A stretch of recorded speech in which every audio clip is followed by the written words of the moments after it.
the crew must reduce power consumption to just 12 amps, about the same as a household blender. We had to power down the guidance system, turn it off.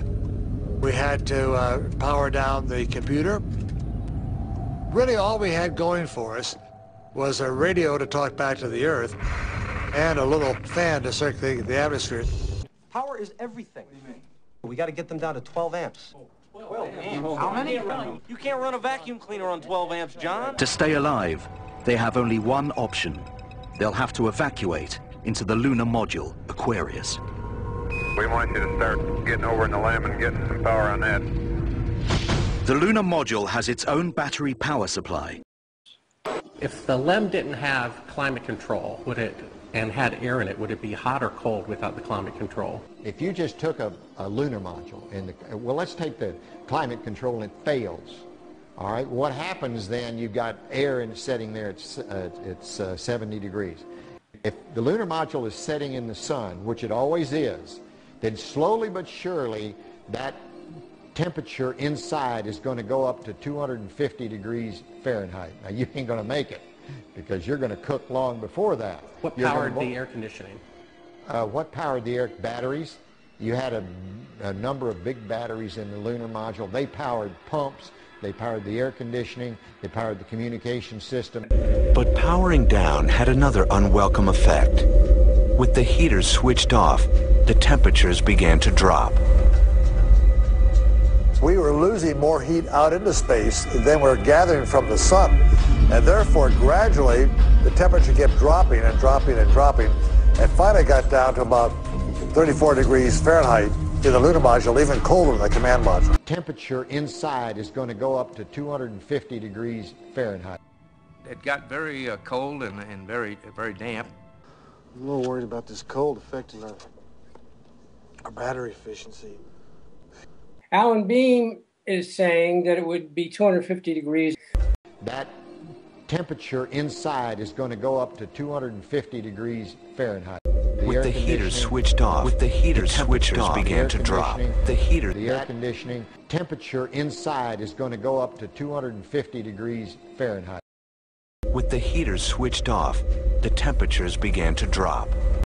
The skin on the crew cabin was very thin, and that was all done because of weight savings. Weight was a very critical item that always had to be considered in anything that you did.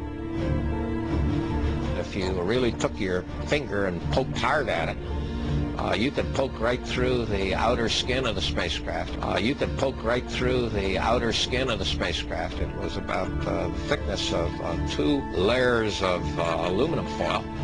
But it's the kind of thing that you were reasonably cautious that you didn't jab any pointed objects through.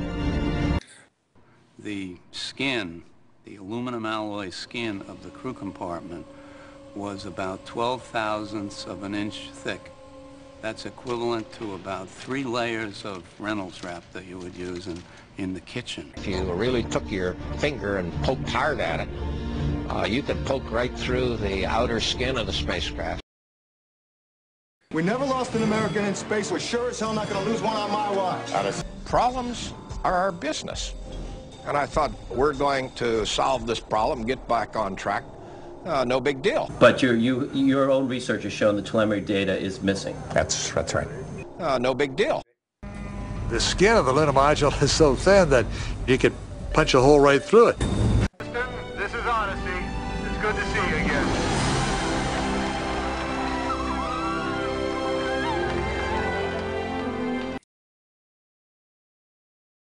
Network stumped us. One of them said we made going to the moon about as exciting as taking a trip to Pittsburgh. More dramatic now.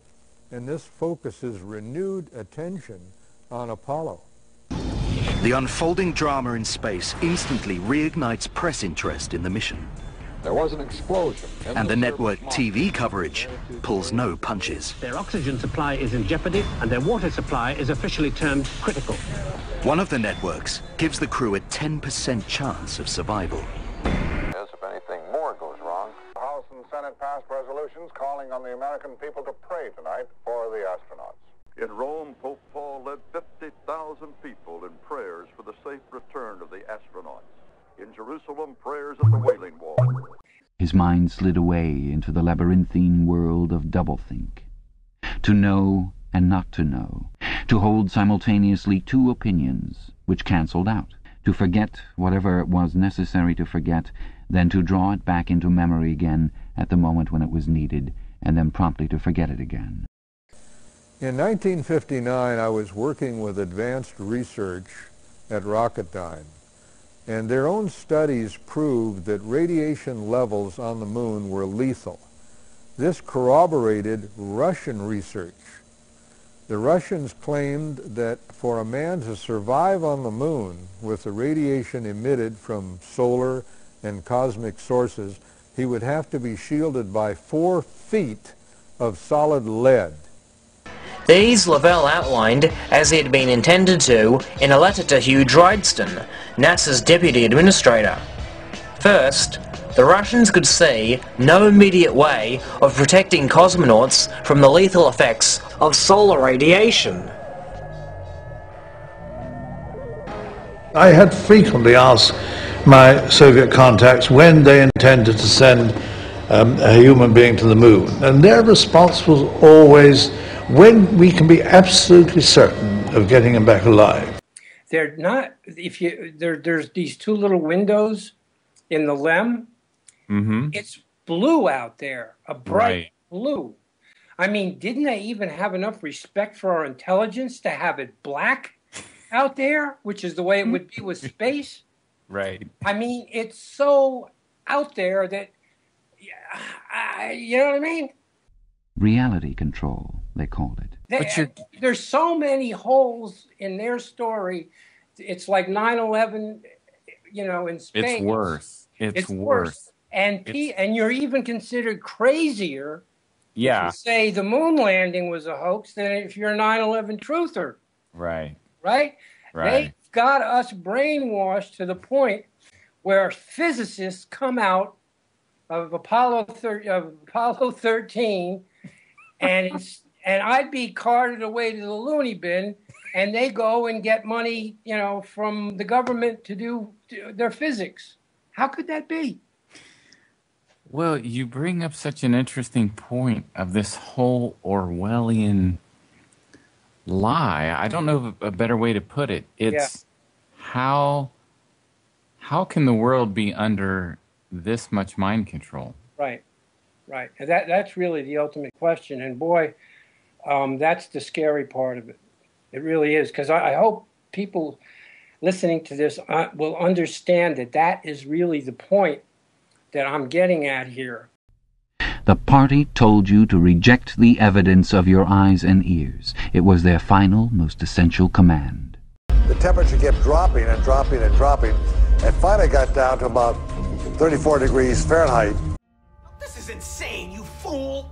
I'm a fool because I have more faith in the saints that wrote the Bible? Yeah, because you just read the words of a bunch of guys that you never met, and you just take it on faith that everything they wrote was true. And what makes you think what your scientists are writing is any more truer than my saints? Because there are volumes of proven data, numbers, you know, figures. There are fossil records. Oh, fossil records. I didn't even think about the fossil records. I guess I'll concede. Oh, wait, one more thing before I do, Mr. Reynolds. Have you seen these fossil records? Huh? Have you poured through the data yourself? The numbers, the figures? Well, no. I mean, no. Oh, interesting. So let me get this straight, Mr. Reynolds. You get your information from a book written by men you've never met. And you take their words as truth, based on a willingness to believe, a desire to accept, a leap of, dare I say it, faith?